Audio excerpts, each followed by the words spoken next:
aad ogtahay maadada aad iskuulka marka dhigayso ku fiican tahay waxaad ogtahay faculty-ga marka iskuulka dhameysid aad baran lahayd sidee aad leedahay su'aalaad badan isweydiinaysaa su'aalahaasna jawaabahooda insha Allah commentiga kugu siin doonaa inta aan mental ahaan u fikirin hadhow markii aad su'aal soo bixisaan jawaabteeda waa idin siin doonaa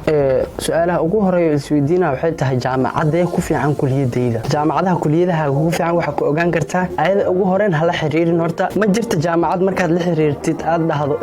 business ma ku fiicantiin marka dhahdo ma ku dhehaysa maya waxa ku leedahay ha jaamacadu way bixisaa faculty-ga businesska ama kuliyada businesska way bixisaa waxa jooga macallimiin takhasus u leh waxa jooga oo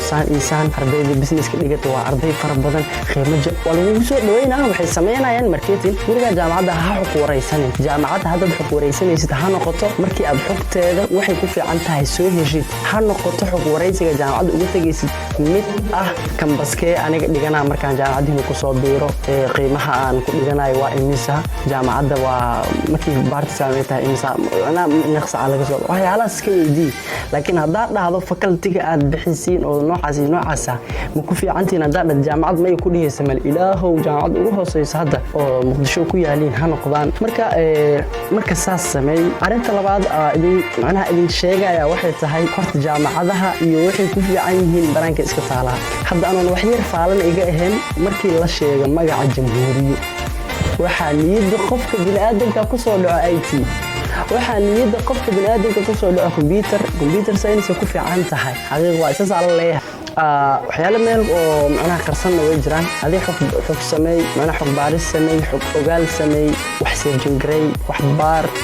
dadka intana jaamacadaha la wadaag insha Allah okay midda labaad waxay tahay tusaale jaamacada iskuulan dhameeyay faculty-geygana ma aqaani su'aashaas soo samaa okay faculty-ga waxa ku ogaan kartaa maxaa ku fiican tahay adii iskuuga adoo weligaa computer iskuul u galin computer xaafada uu ku yaal miska gargaraacdo wax walba ku sameeysaa weligaa iskuul ma u galin waana taqaanaa miyaha ha isdhigin laadar walaha dad waxaa jiro computer science shahaado ka haasto haddana isbitaalay ka shaqeeya sabab ma ogi wallahi ma jiraan adii isweydiin macnaha jaamacadiisa baajkiisa wuxuu yahay computer science shahaaduna maxalla uu wato waa computer science wuxuuna caafimaaduna ka shaqeeyaa wad macnaha shaqada si kuugu soo boodo waay dad accounting bartay oo maanta waxaa jiro macallimiin oo iskuul ah marka si ay ku qabato waay baash waxa sameynaysaa hadii ay arintaas isku aragtid computer science ka iska baro hadii aad isku aragtid inta badan inaad wax xalinaysid aad waxa kala dabaraysid aad maskaxdaada ay fiican tahay waxyaal dhaqaalaha uu aad u fiican yahay economiga iska aadaysa dhaqaalaha baranay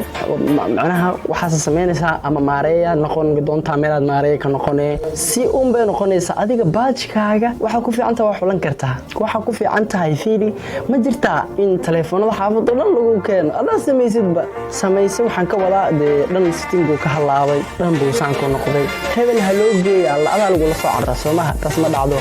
waa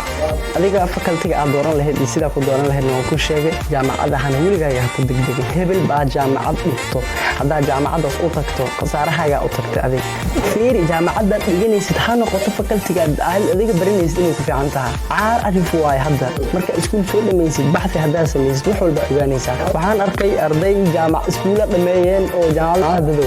isaan u wareegayaan iskuul bay dhameeyeen jaamacadii wareegayaan okay jaamacad maxaa rabtiin aad xog ogaala sameeynaa ay dhaheen war jaamacadda marka tagaysid ha noqoto mar aad isdiiwaan gelin u tagaysid oo kaliya marka kullama jaamacadda aad tagaysid jaamacadaas inaad isoo diiwaan gelinaysid kaliya u tag ha u tagin jaamacadda xog ogaal inaad soo sameeysid jaamacad xog lagama ogaado jaamacad hadaa tagtid dhaad xogga ka ogaanaya way iska ka soo faalanaysaa waxaan ku khasbantahay inaad bartii isku diiwaan gelisay hadhowni lacag isdiiwaan gelin ay ka baxdo khasaaraha dhaxda kala gasho waxa ku ogaan kartaa jaamacadda inay kuliyadaad rabto ku fiican tahay baxtiga dadweynaha ku sameynaysid jaamacadda rabto inaad gasho ha u galin fiiri hadalkan waxa igu dhahay professor aan magaciisa inta ka sheegi karin because sabab jira awgooda hadalkan asaa igu dhahay wuxuu dhahay jaamacad hadaa galaysid weligaa ha u galin way campus qurux badan tahay campus hebel aad u qurux badan jaamacadaas way shidan tahay ha u galin hebel baa dhigto hebel iyo heblaaya dhigato jaamacadda weligaa ha u galin jaamacad way ku dhowdahay gurigayga ka soo baxatana gala ha u galin saddexdaas qodob guriga jaamacad ha u galin laakiin waxa u galaysaa jaamacadda awalan faculty-gan baran rabo ma ku fiican tahay jaamacadda oo shahaadadeeda la qiimeynaya ha u galaysaa jaamacaddan magac ma leedahay shahaadadeeda meel walba la taga ma la xiiseynaya intaas u gal hadda ka hor xilligii hore wallaahi 2000 ilaa 1990 xoogaadii waxaa la sameyn jiray dad baa waxay ka soo bixi jireen Madiino waxay jaamacadu u imaan jireen Yaaqshiid masaafado u dhaxayso cidii tagtay aad dareemi karto ha ku degdegin fakaltiga baran lahayd go'aan qaldan ha qaadan waligaana qof hala tashan waligaa qof binaadan ha kala tashanin takhasuskaaga laakiin waa kala tashan kartaa jaamacadeen gala fakaltigaasaan rabaa inaan bartee jaamacadeen ku biiraa waa ku weydiin kartaa qof waana ka xog wareysan kartaa laakiin inta noo shahay waligaa qof takhasuskaaga ha kala tashanin marka soo insha Allah intaasna waa in yar guwaabina idin siinay oo ani nafsiyan ani aan sameeyay sanadkan aan jaamacad ku biiray waxaan baran rabaa computer science waxaan aaday jaamacadda Jamhuuriya UK dhigtana ha u imaanine fakaltiga darti jaamacadii ku fiican tahay aad u dhowdahay waa hiblaya dhigtay dhigtana ha u tagin way kan bas qurux badan taana ha u tagin so insha Allah goodbye